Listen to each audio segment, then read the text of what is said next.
Oduu ijoo. Ijaarsa biyyaaf dhaabbilee jajjaboo ammayyummaa waliin tarkaanfatan irratti Itoophiyaan sochii cimaa taasisaa jirti.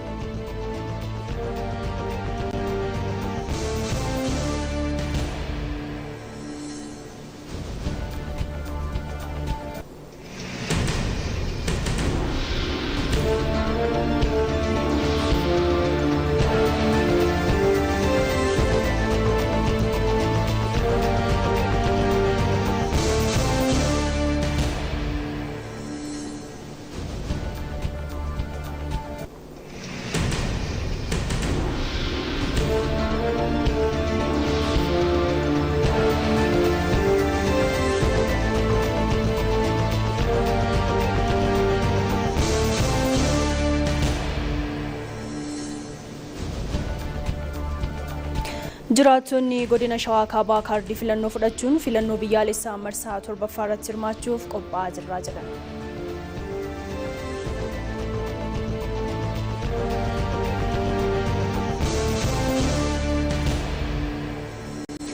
Maddeen alaatiin Iraan waliin mariin eegalame sadarkaa gaarii irra jira jedhan pireezidaantiin Ameerikaa Doonaald Tiraamp.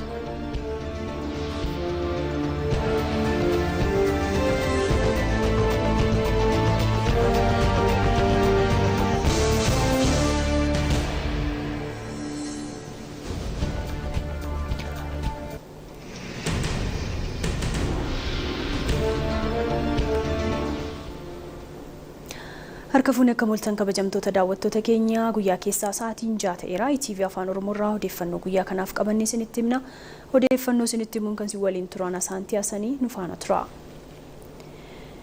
Itoophiyaan dhimmoota baha Afrikaa fi giddugaleessa bahaatti raawwatamaa jiru qixaan hordofuu fi rakkoowwan naannichatti mudatu malu xiqqeessuu qabdi. Faayidaa biyyaalessaa ishee eegsisuuf tokkummaan keessoo murteessaadha. Saxxoota Shooma gabaasa dabalataa qindeesseera. Galaanni Diimaan bishaan qofa osoo hin taane naannawaa wabii nageenyaa murteessaa ta'ee fi madda dinagdee olaanaa ta'uun dabalata qaama galaanaa biyyoonni addunyaa hedduun olaantummaa isaanii ittiin mirkaneeffachuuf barbaadanidha. Gama biraatiin Galaanni Diimaan iddoo dooniiwwan gurguddoon addunyaatti wal ga'anii fi keessa qaxxaamuranidha. Naannoonni Galaana Diimaa kun biyyoota hedduun kan barbaadamuu fi olaantummaa dinagdeetiif wabii cimaadha. Galaanni Diimaan ijaarraa hedduuf Itoophiyaa wajjin hidhata cimaa kan qabuu fi madda seenaa fi eenyummaati. Keessumattuu Itoophiyaan bara mootii Aksuum karaa Galaana Diimaatiin biyyoota Arabaa fi biyyoota baha giddu galeessaa akkasumas biyyoota Roomaatiin walitti dhufeenyi gama Galaana Diimaatiin qabdu cimaa akka turee fi lafa nagayaa fi lafa daldalaa qofa akka ta'e ni ibsama. ይሄው ቀይ ባህር ከታሪኩም ከይዞቱም የኢትዮጵያ አንዱ ገጽታ ነው። Galaanni Diimaan seenaanis qabeenyummaanis mallattoo ibsituu Itoophiyaa keessaa isa olaanaadha. Waggaa 1400 dura addunyaa irratti biyyoota jajjaboo addunyaa sadiitu ture. Tokko biyya amma Iraan jennu Faars yoo ta'an, lammaffaan Roomaanotaa fi sadaffaan ammoo mootummaa Aksumii. Bara sana Galaana Diimaa kan bulchuu fi kan hoogganu mootummaa Aksumii.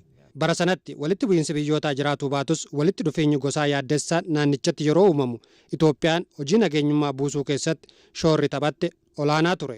ቀይ ባህርና ኢትዮጵያ ተለያይተው አይታወቁም። Itoophiyaa fi Galaanni Diimaan gargar bahanii hin ilaalaman. Bara Galaanni Diimaan to'annoo Itoophiyaa jala turetti Galaanni Diimaan lafa nagayaa lafa daldalaa ture. Bara sanatti dooniiwwan daldalaa naannoo Galaana Diimaa irra socho'an kan to'atanii fi nagaa kan kabachiisan Itoophiyaanota. Gama biraatiin maddi qaroominaa fi walitti dhufeenyi amantaalee keenyaa Galaana Diimaa qaxxaamuree kan dhufedha.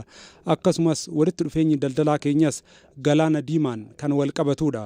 Bu'uurri diinota Itoophiyaa Galaana Diimaan kan wal qabatu yoo ta'u, Eertiraan akka Itoophiyaa irraa cittuuf shirri Ijipti hojjette olaanaa ta'uu isaa agarsiiftuun hedduudha. ግብጾች ፉከራና የግብጾች ዲስኩር ነው። Dhaadannoo fi hojiin shiraa Ijipti Itoophiyaa irratti hojjette hedduudha. Har'as dhaadannoowwan isaanii hin dhaabbanne. Nuti Eertiraan Itoophiyaa irraa akka cittu kan taasifneef Itoophiyaan Galaana Diimaa irraa akka fagaattu yaanneetii jedhu. Sababni isaa Eertiraan Itoophiyaa irraa akka cittu kan cimtee hojjette Eertiraa caalaa Ijipti turte. Jibuutii irraa kaasee lafa banaa hanga Suudaan jiru irratti biyyi haaraan dhalattuu fi biyyi Eertiraa jedhamtuu fi miseensa biyyoota Arabaa taate uumuun Itoophiyaa Galaana Diimaa irraa kutuu qabna jedhanii kan hojjetan isaan ture. Bara sanatti gareen dirree waraanaatti milkaa'uu dhabee fi nageenyummaa Itoophiyaa kanneen hin barbaanne har'as Itoophiyaa jeequu fi miidhuuf hojjetaa jiran. የሃይማኖት ድርጅቶች የሙስሊሙም የክርስቲያኑም ሁሉም Uummanni biyya kanaa Islaamas ta'e Kiristaanni dhimma biyya kanaa irratti tokko ta'uu qabu. Gorsa soliif kennuu qabu. dhimmi kun dhimma biyyaati, dhimma tokkummaati, dhimma nageenyaati, dhimmi sabaa, dhimmi amantaa, dhimmi gosaa amma dhaabbachuu qaba. Ijiptoonni hojjetaa hin jirre hin jiru. Gama mariitiin, gama siyaasaatiin, gama barruutiin afaan Arabaa fayyadamtee wanti hojjettu himameen dhumu. Kanaaf amma nutis of eeggannoo cimaa taasisuu qabna. Hojiin guddaan akka hidha haaromsa guddicha Itoophiyaa lammiileen hojjetan kan seenaa yaadatuu fi mallattoo biyyaa ta'uun kan beekaman yoo ta'an dhaloonni hojii kana hojjetuun milkeesse kun galaana diimaas milkeessuuf hojii manee cimaa kana raawwachuu keessatti gahee olaanaa qaba. Daawwattoota keenya odeeffannoon amma daawwattanii dhimma Itoophiyaan galaana diimaa irraa akka fagaattuuf taasifamee bu'aa dabaa diinaa biyyoonni akka Ijipti faan hojjetaniin dhimma jedhu irratti kan xiyyeeffatedha. Qopheessaan Jamaal Nageessooti.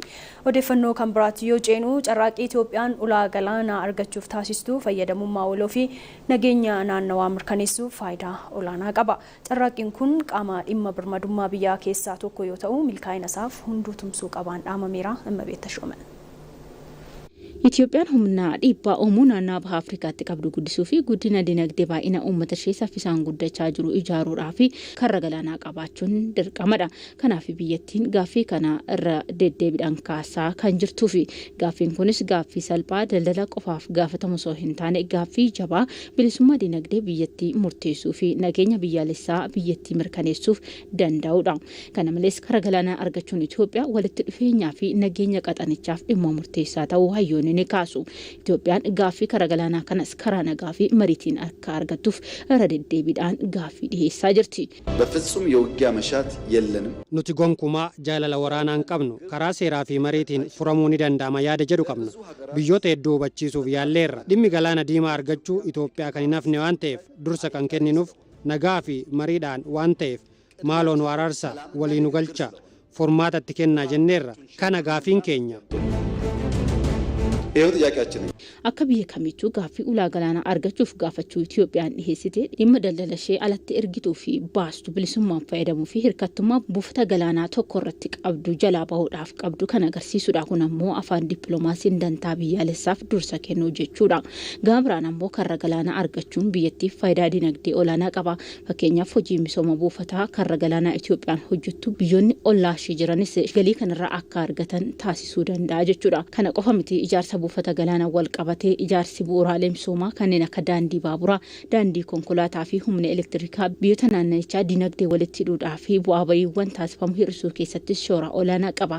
Kana jechuun Itoophiyaan deebii karra galaanaa kaasteef yoo kan argattu ta'e gaanfa Afrikaa gara hawaasa dinagdee tokkootti fiduu keessattis gaheensaa olaanaadha. Walitti hidhaminsa damee loojistiksii biyyoota ollaa dabaluu keessattis galiin gama kana argamu akka guddatu taasisuun hirkattummaa dinagdee hir'isuun gara faayidaa walootti kan ol guddatu ta'a. Gama biraan Itoophiyaan abbummaa galaana diimaa irratti horachuun rakkoo nageenyaa hanna galaana irraa daddabarsa namoota seeraan alaa naannoo galaana diimaa fi galoo galaana Eedan irratti gaggeeffamu ittisuufis gaheensaa olaanaadha.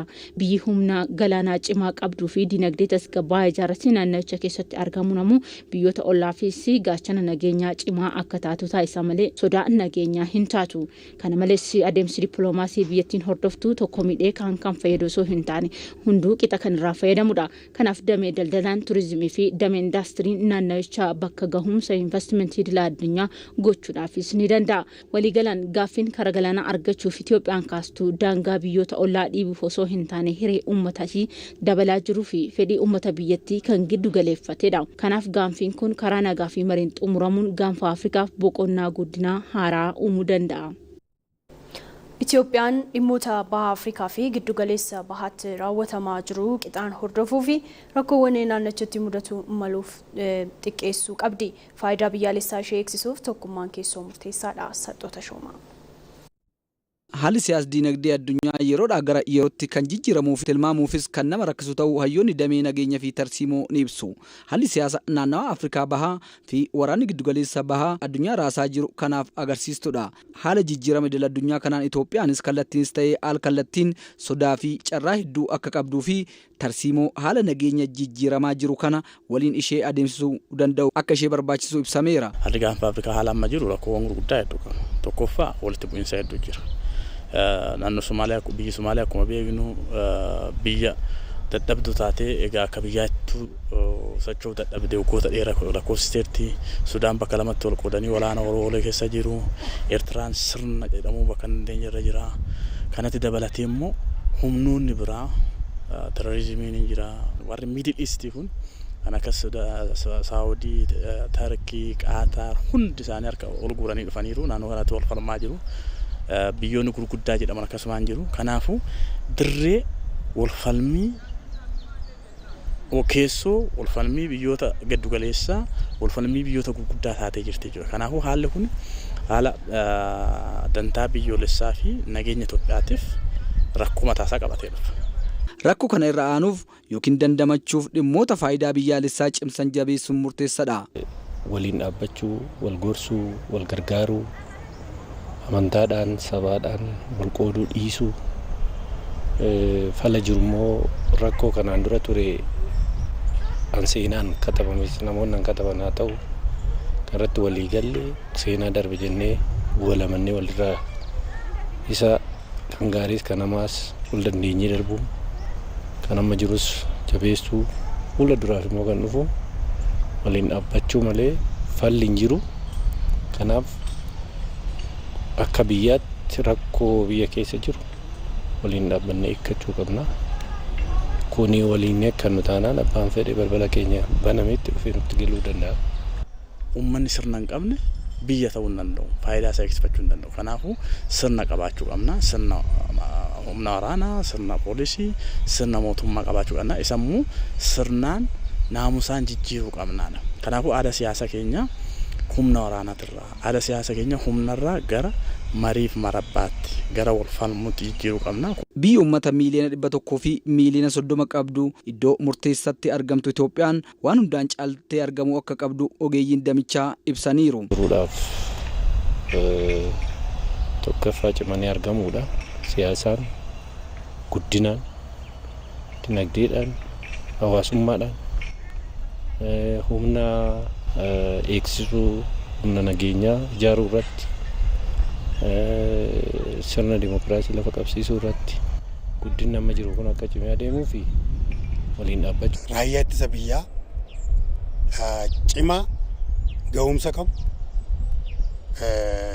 teekinooloojiidhaan ga'umsa qabu humnaan ga'umsa qabu tooftaa fi opereeshiniidhaan ga'umsa qabu qabaachuudhaan jechuudha. Dippiloomaasiin Itoophiyaa faayidaa biyyaalessaaf xiyyeeffannaa kan kenne biyyoota ollaaf dursa kan kenne ta'uunis ibsameera. Waltajjiin waloo qaamolee haqaa fi abbootii murtii biyyaalessaa magaalaa Finfinneetti taa'amaatii jira. Komishinarri Jeneraalaa Poolisii Federaalaa Dammallaash Gabra Mikaa'el humna koomaandoo leenji'ee horachuu Yuunivarsiitii Poolisii hundeessuun qorannoo yakkaa mirga lammiilee kabajee fi ogeessota dandeettiin ga'ooman bobbaasuun hojiileen gurguddoo hojjetamaa jira jedhan. Sirna haqaa ammayyeessuun dandeettii teekinooloojii cimsuun hojiileen keessoo dabalatee karaa dijitaalaan hojiileen garaagaraa hojjetamaa jira. Ministeerri haqaa Hannaa Araya Sillaasee kaayyoon waltajjichaa akka biyyaatti hojiilee riifoormii eegalaman qindoominaan akka itti cimuu fi filannoo marsaa 7ffaaf karaa nagaaf haqa qabeessa ta'een akka geggeeffamu hojiileen hojjetamuu qabu irratti akka xiyyeeffatudha kan himan.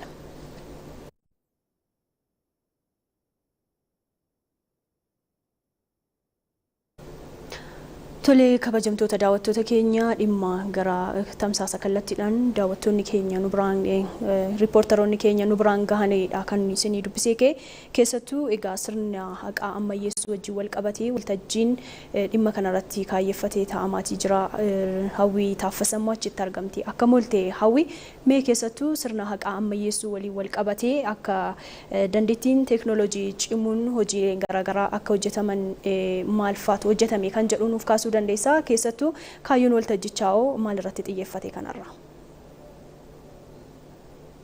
Hayyee galatoomii asaantii egaan waggoottan torban darbanii akka biyyaatti riifoormiin garaagaraa geggeeffamuun jijjiiramaan asitti dameelii garaagaraa irratti riifoormii geggeeffameenii bu'aaleen garaagaraa galmaa'uunsaa kan beekamudha. Egaa seektara xiyyeeffannoo argatee riifoormii kana keessatti hammatame keessa seektarri haqaa isa ijoodha jechuudha. Seektara haqaadhaan wal qabatee rakkoolee hudhaalee danqaalee akka biyyaatti yeroo hedduu komii kaasaa ture akkasumas immoo gama haqa haqaatiin olaantummaa seeraa mirkaneessuu wajjin wal qabate rakkinaalee turan hedduutu turanii isaaniin wal qabate seektarri haqaa riiformii geggeeffame keessatti hammatamuunsaa hudhaalee kanaan dura turan sana akka furamu yookaan immoo akka komiiwwan jiran rakkooleen jiran hir'ataniif gargaareera jechuudha. Egaa waltajjiin guyyaa har'aa magaalaa Finfinneetti taa'amaa jiru qooda fudhattoota seektaraalee haqaa garaagaraa hirmaachisuun ministeera haqarraa eegalee hanga naannolee hundumaa hirmaachisuudhaan waltajjii waggaatti ala tokko geggeeffamudha. Egaa kan geggeeffamaa jiru waltajjiin kun immoo kaayyoo akkamii qaba jennee yoo ilaallu waltajjii kanarratti riiformii yookaan immoo hojiilee seektara haqaadhaan hojjetaman qaamoleen qooda fudhattoonni damichaa hojjetanii waggoottan 3 asitti hojii akkanaatu hojjetama jedhamee karoora qabameetu ture. Waggaan 3 sunis gara xumuraarra jira. Waggoottan 3 kana keessatti riiformii qabameeni bu'aaleen barbaadaman galmaa'aniiru moo akkam maal fakkaata kan jedhu irratti dha. Egaa qooda fudhattoonni hundumtuu argamuudhaan waltajjii guyyaa har'aa irratti kan irratti mari'achaa jirani. Egaa gama seektara haqaatiin hanqinaalee jiran ilaaluudhaan keessattuu waggoottan hedduu dura namni tokko osoo murtoo hin argatin wayitaa mana amala sirreessaatti argamu ni jiraata.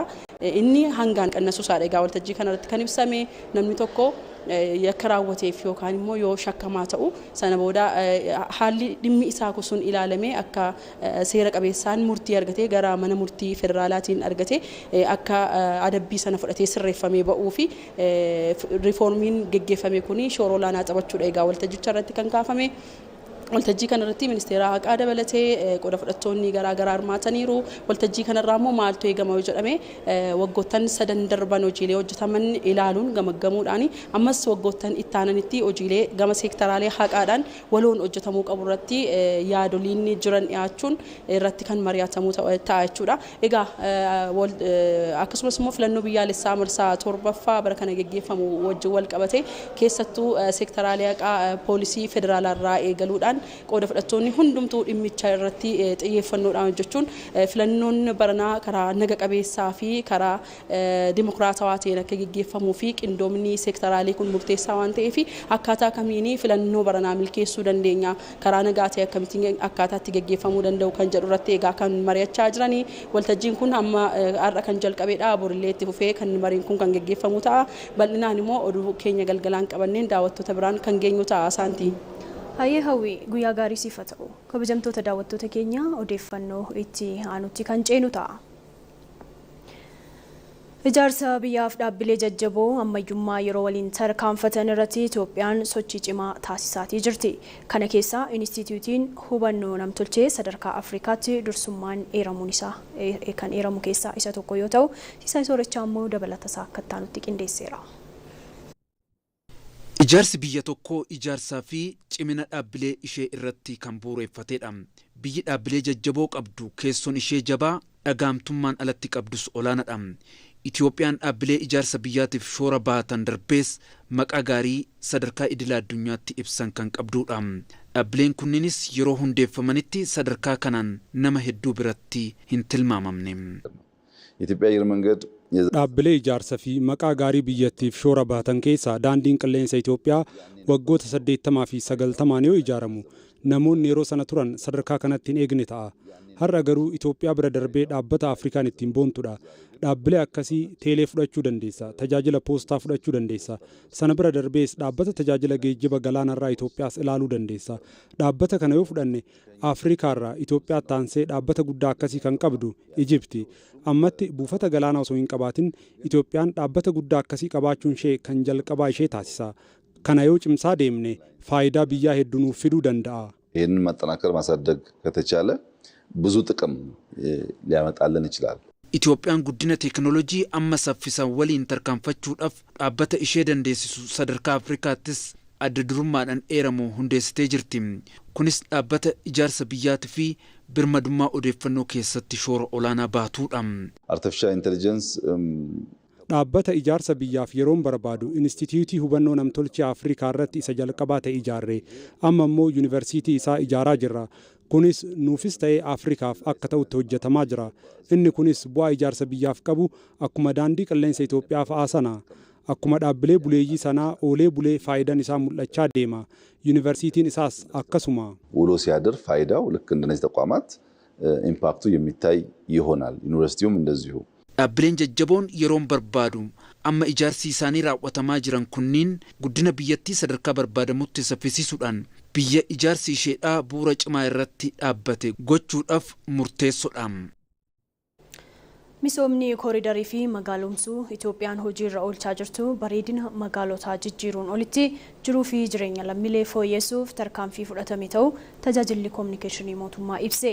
Haala ijaarsa magaalotaa fi jiruuf jireenya jiraattotaa fooyyessuuf mootummaan bajata olaanaa ramaduu fi humna namaa gurmeessuu irratti xiyyeeffannoo kennuun hojjeteera. Keessattuu magaalota Finfinnee fi magaalota gurguddoo birootti akkasumas magaalaa Finfinnee fi magaalota gurguddoo birootti akkasumas baadiyyaa keessatti misoomawwan bu'uuraa haaromsaa fi magaalotaa fi iddoowwan seenaa qabeessaa fi akkasumas hambaalee deebisanii misoomsuu irratti hojiiwwan hojjetaman akka fakkeenyaatti kan eeramanidha. Misoomawwan bu'uuraa hojjetamaniin lammiileen dhiyeessii bishaan qulqulluu, daandii fooyya'aa, dhaabbilee fayyaa fi manneen barnootaa sadarkaa isaanii eeggatan akkasumas anniisaa gahaa akka argatan ta'eera. Gama biraatiin kallattii ministeera muummee Itoophiyaa Dr. Abiy Ahmed kennaniin waggoota 8 darban keessa magaalota miidhagsuu irratti hojiiwwan hojjetaman adda durummaan kan eeramanidha. Keessumattuu xiyyeeffannoo misooma kooriidarii fi magaalota magaalomsuu irratti kennaman magaalonni 78 miidhagfamaniiru.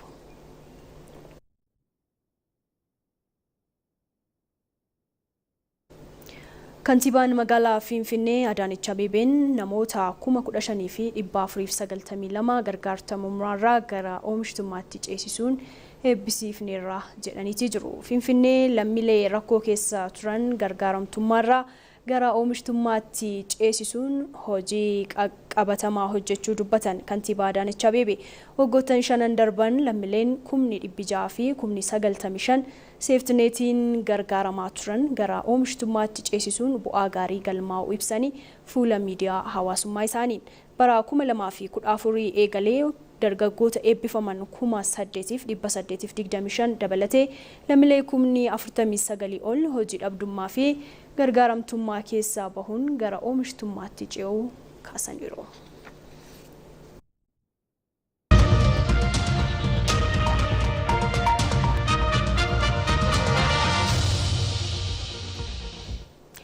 Lammiileen mirga isaanii karaa ittiin kabachiifatanii fi dirqama isaanii ittiin ba'an keessaa tokko filannoo irratti bahanii sagalee ofii kennuudha.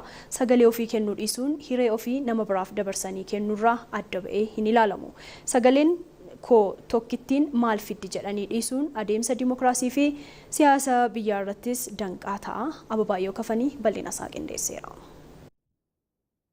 Sirni dimookiraasii sirna lammiileen biyya tokko sagalee isaanii qofa fayyadamanii mootummaa ofii isaaniitti barbaadanii ittiin hundeeffatanidha. Sirna aangoon guddaan kan uummata ta'uu mirkaneessedha. Filannoon waliigalaa immoo ibsituu sirna dimookiraasii kan lammiileen biyya tokko mootummaa isaanii ittiin uummataniiti. Filannoo waliigalaa irratti tokkoon sagalee lammiilee hiikoo guddaadha kan qabu. ከዚህ በፊት የተደረጉ ምርጫዎች በሙሉ መርጫለሁ። Filannoowwan kana dura adeemsifaman mara irratti filadheera. Biyya bulchaa ni hoogganaa gumaachi isaa olaanaadha jedhee kanan yaade murtoo mataa kootii fudhadhee filachaa tureera.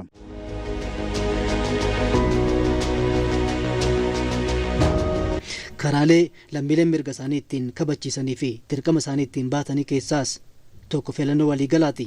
Lammiin umriin isaa filannoof ga'ee fi danda'u hundi bahee sagalee ofii kennuu qaba. Sagalee ofii kennuu dhiisuun hiree ofii nama biraaf dabarsanii kennuurraa adda bahee hin ilaalamu.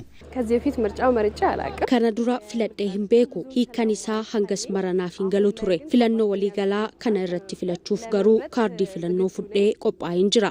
Sagaleen koo tokkittiin maal fiddi jedhanii dhiisuun adeemsa dimookiraasii fi siyaasa biyyaas danquudha. Kanaafuu lammiin kamuu hiree ofiisaa fi biyya isaa murteessuuf dammaqinaan bahee sagalee isaa kennuudha kan qabu. አንዱ የዲሞክራሲ ምሰሶች ከሚባሉት ምርጫ ነው። አቅም ማለት ነው። Utubaawwan dimookiraasii keessaa tokko filannoodha. Filannoon humna kan uummatni abbaa barbaade ittiin filatu, abbaa biyyaaf ni tola jedhe itti filatu, abbaa hin ta'u jedhe ammoo kan sagalee isaatti dhoowwatu. Adeemsa kana keessatti sagaleen tokkoon lammiilee murteessaadha. Sagaleen koo tokkittiin maal fiddi jedhee namni yoo yaadu jira yookiin ammoo paartilee tokkoon silaa hin injifatanii maaliif sagalee isaaniif kennina yogguu jedhamu jira. Sun sirrii miti. Sababni sagaleen hunduu bu'aa mataa isaanii qabu. Sagaleen kennamu mootummaa hundeessuuf qofa miti. bakka bu'iinsa argachuufis fayyada. መንግስት ለመመስረት ብቻ አይደለም አንዳንዴ ድምጽ የምንሰማው ለመወከልም ጭምር ነው። መወከልን የሚያክል ትልቅ ነገር እንደዋዛ መመልከት ቀላል ነገር አለ። Jiraattonni godina Shawaa Kaabaa kaardii filannoo fudhachuudhaan filannoo biyyaalessaa marsaa torbaffaarratti hirmaachuuf qophaa'aa jiraachuu dubbatan. Namoonni kaardiin fudhannee hiree isaanii murteeffachuuf kaardii filannoo fudhachuu akka qaban hawaasni kunneen dhaamaniiru. Gabaasa waajjira koominikeeshinii godina Shawaa Kaabaa Obsaa Hirphaa qindeesseera. Godina Shawaa Kaabaatti jiraattonni aanaalee garaagaraa filannoo waliigalaa torbaffaa irratti hirmaachuuf kaardii filannoo fudhachaa jiru. Filannichaan mootummaa isaaniif ta'u filachuuf qophaa'aa jiraachuu himaniiru jiraattonni kunneen. Buufata ganda torban sheerraa bilittoo kana gimbooti guyyaa 24 annutee filachuudhaaf kaardii kana guyyaa har'aa kana fudhadheera. Hawaasan walalas immoo nama sadiin yaa qophoofneerra. Mataa kooti haadha manaa kooti akkasuma maatii koo naala qabadhee nama sadiin gurmoofneerra jechuudha. Guyyaa seetti argamuudhaaf. Guyyaa har'aa kana wanni dhufnee fi kaardii filannoo fudhachuudha. Amma gaa isa fudhachaa jirra. Amma gaa kaardii wanna barbaannu nama nu bulcha jennu abbaa keenya abbaa garaa keenya abbaa filannu beeyna filan. Akka kaardii hunduu fudhachaa jira. Akka fudhatan kakaasii goonirra fudhachaa jira. Filannoo kana immoo fudhanneerra fudhachaa jirras. Filannoon immoo filannoo fudhachuun immoo dirqama ta'a. Filannoo kana immoo karaa nagaatiin fudhachaa jirra. Fudhanneerras kan fudhannes immoo deebi'eetoni namni akka fudhatu godhaa jirra kakaasaa jirra. Deebi'eetoni abbaa garaa keenya filannoo kana fudhannee abbaa garaa keenya filachuu mirga qabna. Filannoon baranaa milkaa'inaan akka raawwatamuuf hirmaannaan hawaasaa murteessaa waan ta'eef warri hanga ammaa kaardii hin fudhanne akka fudhatanis dhaamaniiru. Kan kanarraa tarafe immoo namni filannoo kana namni fudhannes immoo itti himnee raawwanneetoni dirqama deemee bilittoo kana fudhachuun dirqama isaa ta'a. Bilittoo fudhannaan immoo dirqama ta'a. Abbaa garaa keenya filachuun immoo mirga keenya. Wanti nu daangessu hin jiru.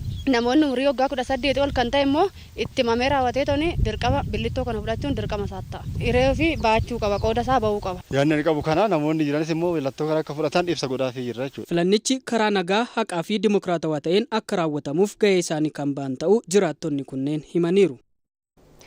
Mootummaa cimaa nageenya biyyaalessaa fi lammiilee mirkaneessuu ijaaruuf filannoon adeemsa murteessaadha. Hooggantoonni dhaabbilee amantaa naannoo Sidaamaa filannoon biyyaalessaa marsaa torbaffaa karaa haqa qabeessaa fi nagaadhaan akka xumuramuuf gahee isaanii bahachaa jiru. Yerusaalem Shimallis. Biyya dimokiraasiin keessatti dagaagetti abbaan aangoo lammiileedha jedhamee amanama. Kanaaf ammoo mootummaa cimaa fedhii bilisaa ummataatiin filatame ijaaruun barbaachisaadha. Hooggantoonni dhaabbilee amantaa naannoo Sidaamaa EBC waliin turtii taasisanis filannoon waliigalaa torbaffaa Itoophiyaa akka milkaa'uuf lammiileen dammaqinaan irratti hirmaachuu qabu jedhaniiru. አንድ ሀገር ነው ያለችን እቺን ሀገር ደግሞ biyya tokko qofa qabna. Biyyi keenya kun ammoo akka badhaatu guddattuu ni barbaanna. Kanaaf biyyi tokko kan guddattu yoo haqni jiraatedha. Haqni ammoo kan dhufu filannoo haqa qabeessa ta'eenidha. Filannoon haqa qabeessi akka jiraatu kan gochuu dandeenyu ammoo hundi keenya dammaqinaan yoo hirmaannedha. ሁላችንም ተሳትፈን ነው ለሀገር ግንባታ Ijaarsa biyyaa fi nageenyaaf mootummaa cimaan barbaachisaadha. Mootummaa cimaa ijaaruuf ammoo jiraattonni qaama isaan bulchu fedhiidhaan filachuun murteessaadha. ምረጥ አስፈላጊ ነው። Filannoon adeemsa lammiileen mirga dimokiraasii isaaniitti fayyadamuun paartii nuuf ta'a jedhan filatanii mootummaa itti ijaaranidha. Kanaafis filannoo keessatti dammaqinaan hirmaachuun nageenyi biyyaa akka mirkanaa'uuf hojjechuun akka barbaachisu hubachiisan. ህዝብ መንግስትን ስመርጥ Uummanni mootummaa yeroo filatu mootummaa mul'ata biyyaalessaa cimaa qabu tokkummaa fi birmadummaa biyyattii sirriitti eeguu danda'u ijaaruu akka qabu ni amanna. መመስረት እንዳለበት እናምናለን። Adeemsi filannoo hirmaannaa uummataa bal'aa kan gaafatu waan ta'eef milkaa'ina isaatiif dhaabbileen garaagaraa qindoominaan hojjechuu akka qaban ibsameera. ለምርጫው ዝግጁ እንደሆኑ እንዲመዘገቡ Lammiilee filannoodhaaf qophaa'uu akka ta'an akka galmaanii fi erga galmaanii boodas filannichi nagaan akka xumuramuuf dhaabbileen amantaa gorsa barbaachisu kennuu qabu. ምክር መስጠት ያስፈልጋል። እኛም እንደ ሃይማኖት ተቋማት መሪዎች Nutis akka hooggantoota dhaabbilee amantiitti filannoon nagaa fi haqa qabeessa ta'e akka gaggeeffamuuf dhaabbilee amantii keenya keessatti uummataaf hubannoo kennuudhaan qooda keenya ni baana. የየራሳችንን ድርሻ እንወጣለን። Filannoo waliigalaa torbaffaaf lammiileen mirga dimokiraasii isaaniitti fayyadamuuf kaardii filannoo fudhachuu itti fufaniiru. Kaardii filannoo fudhachuun filannoo waliigalaa biyyaalessaa torbaffaaf sagalee isaanii kennuuf qophii ta'u jiraattonni godina Wallagga Bahaa himan. Filannoo waliigalaa kunis milkiin akka xumuramuuf shoora isaanii akka baatan eeraniiru. Yaada isaanii Wasanii Amaara qindeessiteetti.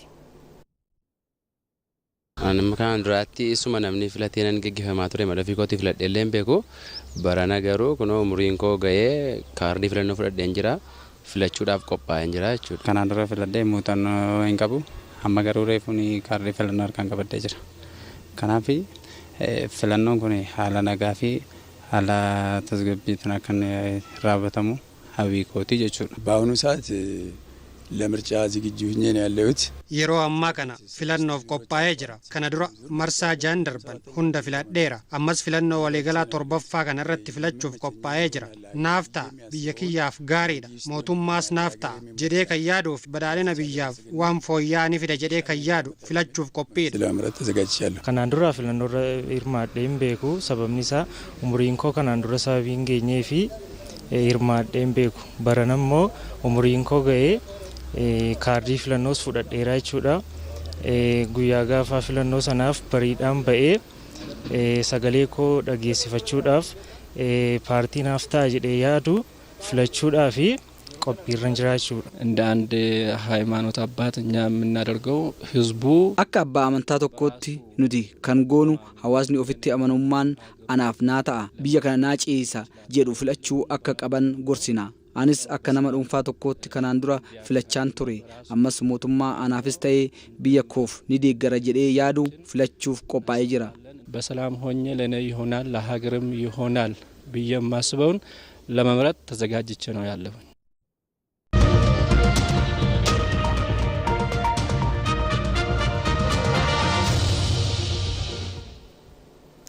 ETV afaan Oromoorraa odeeffannoo tamsaasaa kallattiin isin biraan gahaa jirru kan daawwachaa jirtan kabajamtoota daawwattoota keenya odeeffannoon keenya ammas itti fufa. Rakkoo nageenyaa naannoo Oromiyaa bakkeewwan garaagaraatti mul'atu gaaga'ama qabeenyaa fi lubbuu qaqqabsiiseera. Gaaga'ama kana dhaabuuf ammoo hunduu nageenyaaf dursa kennuun aadaa walitti bu'iinsa mariin furuu gabbisuu qabnaa jedhan hayyoonnii fi abbootiin amantaa olaanaa yaaddeessaa gabaasattaan qindeesseera. waan hunda kan dursu nagaadhaa jedhu abbootiin yeroo dubbatan eeyyeni nageenyi bu'uura waan hundaati sababni walitti bu'insaa immoo yaadaan waliigaluu dhabuudha santu gara walajjeechaa fi badiisaattis nama geessa mari'achuu dhabuun immoo caalmaatti rakkinicha hammeessaa jedhu hayyootni ETV waliin turtii taasisan. Waan hunda caala aadaan marii Oromoo keessatti baramaadha. Asxaan Oromoon itti fayyadamullee hodaan mallattoo mariiti bakka Oromoon jala taa'ee itti mari'atu jechuudha. Akka carraa ta'ee namni baay'een barumsa ammayyaa kana erga argatee booda aadaa sanirraa fagaachuun hin jirti. So waan at least aadaa saba keenya ta'e kana deebinee rakkoon har'a nu harkaanuu qabdu tun immoo isa nu gaafatte waan ta'eef mari'annee rakkoo keenya furachuu qabna. Lola kan dhalu yaada, lola kan furus yaada. Garaagarummaa yaadaatirraa ka'a lolli. Garaagarummaa yaadaa sana to'achuu bulchuu dadhabuurraa maneej gochuu dadhabuurraa gara meeshaa qabachuutti deemama. Sababa rakkoo nageenyaatiin gaaga'amni hawaasaa naannoo Oromiyaatti mudate gatii lubbuu fi qabeenyaa kaffalchiisaa jira. Obboleessi obboleessatti garaa jabaachuudhaan ajjeechaaf waladamsa. Kun dhugaa hawaasa keessatti bal'inaan mul'atedha. Namni wal quban qabne wal quban qabdu walii dawaan qabdu walii qorichan qabdu jaa Oromoon. Yeroo hedduu rakkoon ammaan tana hedduutti deemaa jiru kuni osoo wal mariin jiraatee probably hagamma argamu kana argamee nama keenya laaqee jireenya isaa balleessee obboleessaa fi obboleessi walitti qawwee lafaa kaasa jedhee yaadu.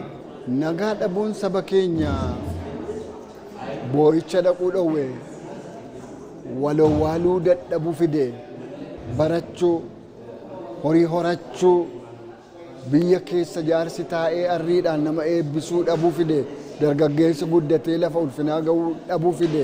Yaadaan wal dhabdeen uumame yeroodhaan taa'amee ilaaf ilaameedhaan furamuu dadhabuun isaa immoo hawaasni miidhaa hin malleef akka saaxilamuus taasiseera. Oromoo fan qabsaa jechuudhaan bifa kanaan akkanumatti walitti bu'iinsa kana keessa kan turroo taane warri keenya maal argataa jira ijoolleen teenya waggaa 7 har'aa waggaa 10 turte amma ijoollee waggaa 17 mana barumsaan argatini namni karaan edun bahinii fi kun immoo waan qabsoofnuuf sanayyuu balleessa waan ta'eef I think hayyooti Oromoo tirree waan kanarratti mari'atuu qabanii wanni kun akka hiikkatu gumaacha mataa isaanii danda'an gumaachuu qabanii warri waan kana keessatti hirmaaturree deebi'anii yaada isaanii ilaaluu qabanii. Rasaasni nagaa buusee rakkoofis fala ta'ee hin beeku. Kan nu baasu wal dhabdee mariidhaan furuudha waan ta'eef gara yaada mariitti haa deebinuun yaada hawaasni nagaa dheebote bal'inaan kaasuudha. Warri biyya bulchanis warri qabsaa'onnis itti yaaduu qabu nagaa saba kana. Sabni isaanii yoo dhume sabni isaanii yoo lafarraa akka hin taane ta'ee eenyuun bulchu eenyuuf qabsaa'u garlachuu isa kana yaaduu qabu. Qawweedhanii miti kan furamu. Ilaa filaameedhaan wal keessatti mari'achuudhaan dhufuu danda'a. Kanaaf kan Oromiyaa keessa jiru kun maraatummaa Oromoo ajjeesuu kanarraa dhaabbachuu qaba. Maraatummaa wal hubachuu fi marii diduurraa dhaabbachuu qaba. Wal gidduu namni hin mari'anne sabboonummaa guutuu hin qabu. Kanaafuu gara kichuu siyaasatti deebi'uun kun barbaachisaa miti. Hooggantoonni olaanoon naannoo Amaaraa nageenyaa fi misooma itti fufiinsa qabu naannichatti mirkaneessuuf sochiiwwan yeroo ammaa hojjetamaa jiran irratti marii taasisan.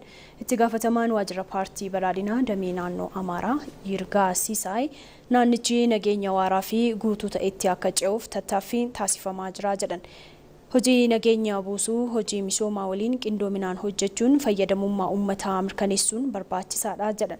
Obbo Yirgaan hooggansi nageenya naannichaa amansiisaa taasisuun fedhii uummanni misoomaaf qabu milkeessuuf hojiiwwan gama hundaan hojjetamaa jiru cimsanii itti fufuu akka qaban hubachiisaniiru.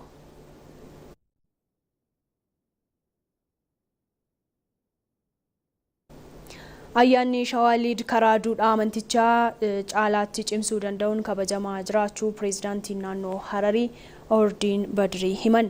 Ayyaanichi uffannaa fi sirnoota aadaan faayamuun magaalaa Hararitti kabajamaa jiraachuun ibsameera. Ayyaana baroota dheeraaf uummatichi boonsuun ture asiin gahee baga nagaan isin gahe jechuun ayyaanni kun qabeenya aadaa dinqisiisoo uummanni Hararii qabu keessaa tokkoo fi isa ijoodha jedhaniiru pireezidaantiin naannichaa. Shawaaliid xumura sooma Ramadaanaa booda kan kabajamu yoo ta'u agarsiistuu gumaachuu jaalalaa gammachuu fi hariiroo hawaasummaa akka ta'es ibsameera.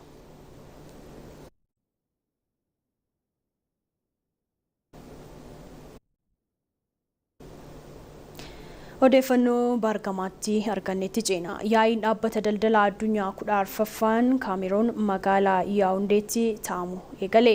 Yaa'ichaan riifoormii dhaabbatichaa fi qormaatileen daldala addunyaa mudachaa jiran ajandaawwan xiyyeeffannoo ta'uun himameera. Lammii Naayijeeriyaa kan ta'an Daayirektarri olaantuun dhaabbata daldala addunyaa Nigoozii Okonjoo Iweelaa daldalli addunyaa yeroo ammaa waraanaa fi sababoota garaagaraan qormaataaf saaxilameera jedhan. Rakkoolee mudatan furuu fi deebii dinagdee malu kennuuf riifoormiin akka barbaachisudha dubbatanii kan jiran. Fayyadamummaa biyyootaa fi haqummaa mirkaneessuuf riifoormiin murteessaadhaas dhaaman.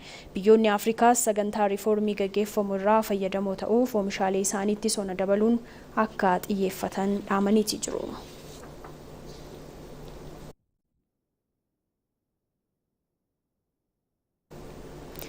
Iraan waliin mariin eegalame sadarkaa gaarii irra jira jedhan pireezidaantiin Ameerikaa Doonaald Tiraamp. Pireezidaant Tiraamp waraana bahaa giddu galeessatti gaggeeffamaa jiru ilaalchisuun kaabinee isaanii waliin mari'ataniiti jiru. Iraan wajjin mariin eegalame itti fufuu fi sadarkaa gaarii irra jiraachuus eeraniiru. Kanumaan wal qabatees Iraan haga jimaata har'aatti hulaa Hormuz yoo banuu baatte dhaabbilee anniisaa biyyattii ni haleella jechuun akeekkachiisa kennanii turan guyyoota 10f dheeressaniiru. Oduuwwan sobaa miidiyaawwan tokko dabarsan irraa kan hafe mariin lafarra jiru sadarkaa gaarii irratti argamaa jedhan. Yeroo waraanaa kanatti Iraan dooniiwwan Ameerikaa 10 hulaa Hormuziin akka ce'an eeyyama kennuu dubbataniiru. Kunis marichi haala gaarii irra jiraachuu agarsiisaa jedhan. Pireezidaant Tiraamp marii kaabinee isaanii waliin taasisan kanaan gurmuun waraanaa waadaa Atlaantik kaabaa neetoon waraana Iraan irratti hirmaachuu dhabuu isaas qeeqaniiru. AFPtu gabaase.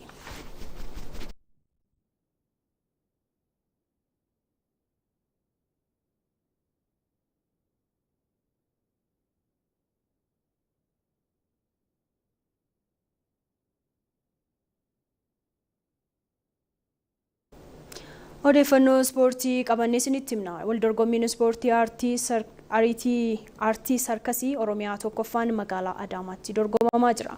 Aartiin sarkasii walitti dhufeenya hawaasaa cimsuun biyyoota waloo ijaaruun keessatti gahee olaanaa akka qabu himameera. Tolasaa Bayyana.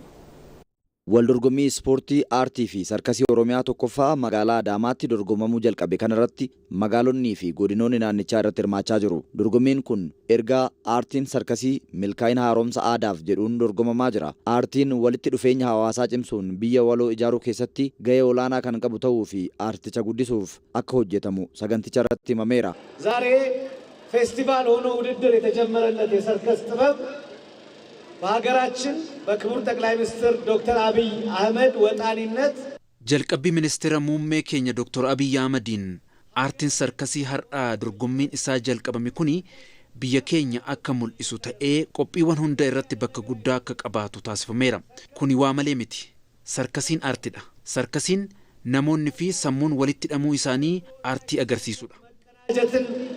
የሚያሳይ ጥበብ ነው።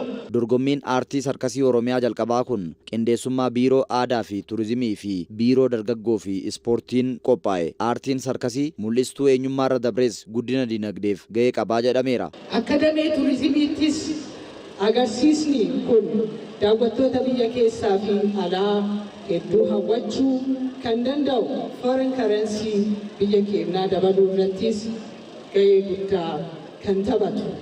Hojii uumuun dinagdee fi dinagdee biyyaaf carraa dargaggoota utubuu irratti iddoo guddaa kan qabudha. Aartiin sarkasii dargaggoonni bakka hin malle ooluurra ispoortiif xiyyeeffannoo akka kennan kan taasisu ta'uu hoggantuun biiroo dargaggoo fi ispoortii Roozaa Biyyaa himaniiru.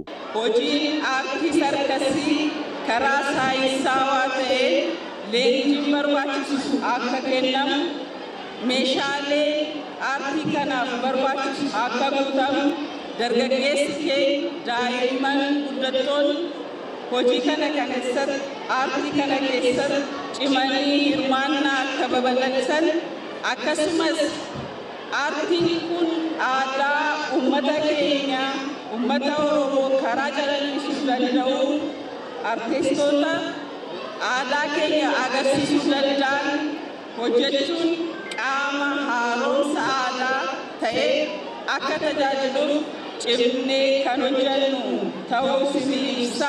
Kaayyoon dorgommii aartii sarkasii Oromiyaa kana fooyya'insa aadaa mootummaan jalqabe milkeessuu fi fayyadamummaa dinagdeetii fi dorgommii aartii sarkasii aadaa guyyoota 10f magaalaa Adaamaatti dorgomamu kanarratti gareewwan sarkasii magaalota naannichaa 10 fi godina tokkorraa hirmaachaa jiraachuu odeeffannoon biiroo koominikeeshinii Oromiyaa irraa arganne ni mul'isa. Tapha mo'atanii darbuu waancaa addunyaa biyyoota Awurooppaatiin Itaaliin injifattee xumuraaf dabarteetti. Poolaandii fi Swiidenis morkattoota isaanii injifataniiru. Fayyiraa Margaa dabalatasaa qaba. Politano